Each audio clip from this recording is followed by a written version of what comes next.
Ok, ben Florian, Anthony, un plaisir de discuter aujourd'hui. Je voulais te poser des questions, puis tu m'en poseras par la suite, mais je voulais qu'on parle de travaux dans une transaction immobilière.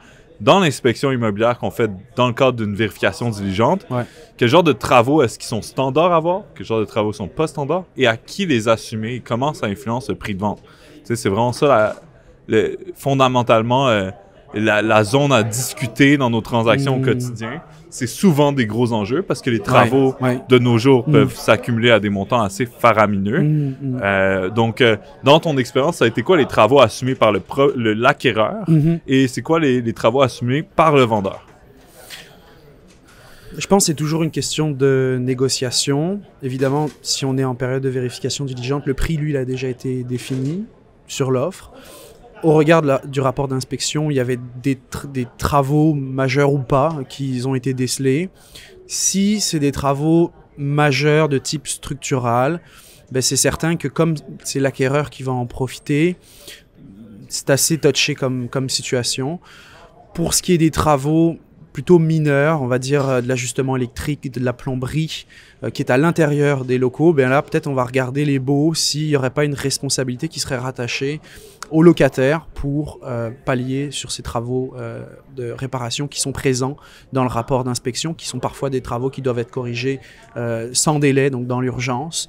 Si on parle de travaux qui sont par rapport à les réglementations en vigueur, par exemple les services d'incendie de la ville de Montréal qui ont des exigences, généralement ces travaux-là doivent être déjà faits. S'il y a un manquement, il y a des inspections qui sont faites annuellement dans les immeubles et donc c'est à la charge du propriétaire d'assumer ces coûts-là. Ouais. Maintenant, si je reviens sur la toiture, par exemple, bien là, ça va dépendre. Est-ce que déjà, c'est le montant de la toiture, ça va être un gros impact. Est-ce que ça peut être comme patché? C'est sûr que ce n'est pas l'idéal de le faire, mais de manière à ce que ça puisse tenir quelques années supplémentaires. Et si vraiment c'est un enjeu majeur, ben là, il va falloir retravailler dans le prix qui avait été défini, puisque le prix qui était offert, bien évidemment, dépend forcément de ce qui découle de l'inspection. Et donc, s'il n'y a pas de solution, ben peut-être que l'acheteur, lui, verra à renégocier, faire une modification, revoir le prix d'achat de la propriété. Oui, à mon sens, je suis vraiment d'accord avec toi. Il y a des zones grises dans tout ça. Puis, je pense que ces zones qui ne sont pas grises, c'est le vendeur a un devoir de livrer un bien qui est fonctionnel.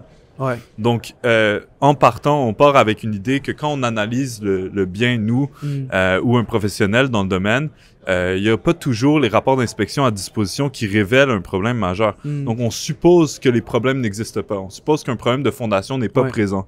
À moins qu'il soit extrêmement apparent, on suppose qu'on n'a pas de travaux majeurs structurels dans l'immeuble. Donc ça, c'est un devoir, je pense, qui est du côté du vendeur. De livrer un bien qui peut servir à son utilité première sans causer préjudice à une facture d'1 demi-million de dollars 2 mois plus tard.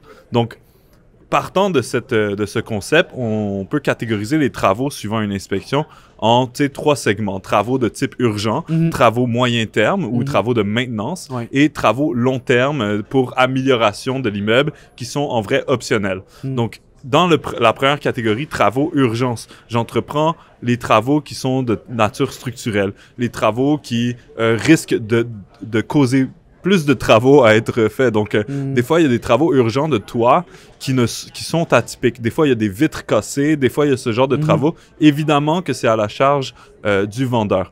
Maintenant, les travaux de maintenance moyen terme, selon moi, il y a le toit, il y a les portes et fenêtres, il y a quelques travaux où il faut... souvent réclamés par les assurances. Il faut les changer à une certaine période de temps. On a une durée de vie à ces biens-là. Donc, livrer un immeuble en bon état, c'est aussi avec une durée de vie qui serait raisonnable dans ces travaux-là.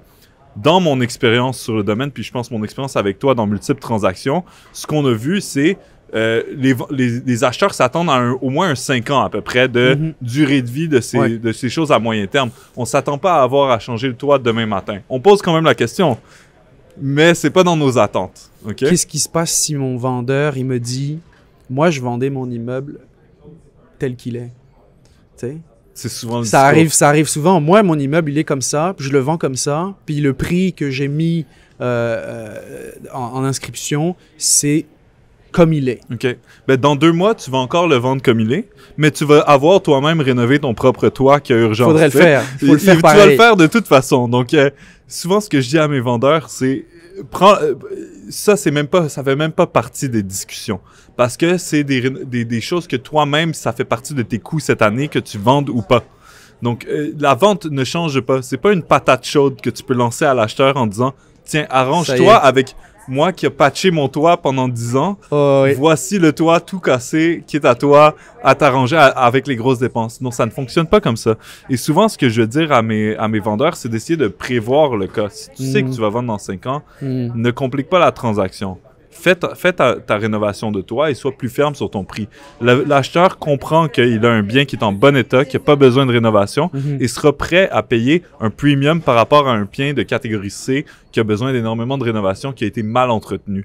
Ça joue un rôle extrêmement important et souvent on le voit dans la documentation aussi afférente. Combien de fois est-ce qu'on a des gens « J'ai fait ci, j'ai fait ça, aucune documentation. » Exact. Pas de facture. T'as fait quoi au fond? T'as absolument rien fait sur papier. Donc, super important la documentation. Écoute, je te remercie énormément pour ton temps aujourd'hui. Merci Anthony. Super cool de te parler, puis à la prochaine.